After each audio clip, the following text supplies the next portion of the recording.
Assalamualaikum warahmatullahi wabarakatuh.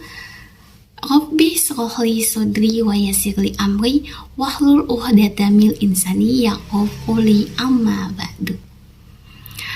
Perkenalkan, nama saya Yuliana Puspita Adam, kelas D, Prodi Keperawatan Fakultas Ilmu Kesehatan. Baiklah, di sini saya akan menjelaskan tentang sistem peredaran darah pada manusia. Sistem peredaran darah atau sistem kardiovaskular atau yang biasa disebut sistem sirkulasi adalah suatu sistem organ yang berfungsi memindahkan zat dan nutrisi ke dan dari sel. Sistem ini juga membantu stabilisasi suhu dan pH tubuh. Sistem peredaran darah terbagi menjadi dua, yaitu sistem peredaran darah besar dan sistem peredaran darah kecil. Yang pertama, sistem peredaran darah besar. Sistem peredaran darah besar atau disebut juga sistemik adalah sirkulasi di dalam tubuh yang menggerakkan darah antara jantung dan seluruh tubuh. Bagian ini berguna untuk mengirimkan darah yang mengandung oksigen ke seluruh tubuh dan mengembalikan darah yang terdeoksigenasi kembali ke jantung. Darah yang mengandung oksigen akan memasuki atrium kiri.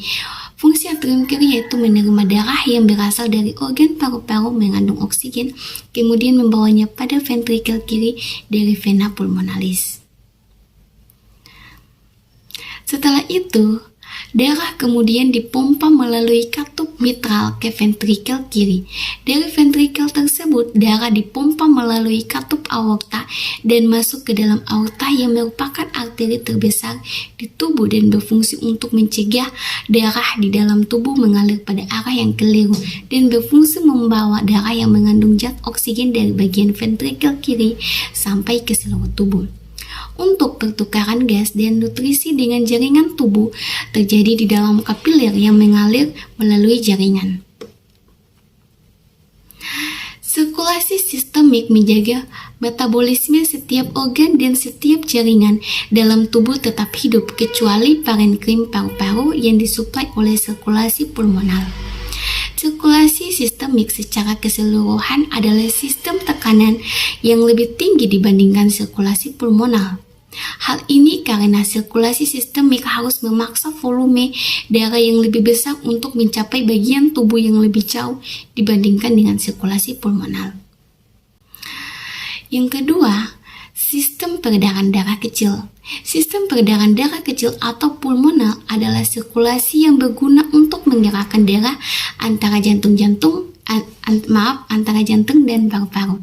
Hal ini berfungsi untuk mengangkut darah yang tidak mengandung oksigen ke paru-paru untuk menyerap oksigen dan melepaskan karbon dioksida.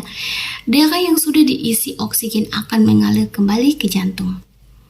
Di paru-paru, darah mengalir melalui kapiler di alveoli yang merupakan tempat terjadinya pertukaran gas untuk menghilangkan karbon dioksida dan menambahkan oksigen ke darah. Darah yang sudah terisi oksigen kemudian meninggalkan paru-paru melalui vena pulmonalis yang berfungsi membawa aliran darah yang mengandung oksigen dari organ paru-paru menuju ke jantung yang mengembalikannya ke atrium kiri agar sirkuit pulmonal. Saat sirkuit pulmonal berakhir, maka sirkuit sistemat dimulai. Nah, itulah penjelasan mengenai sistem peredaran darah besar dan kecil yang perlu kamu ketahui.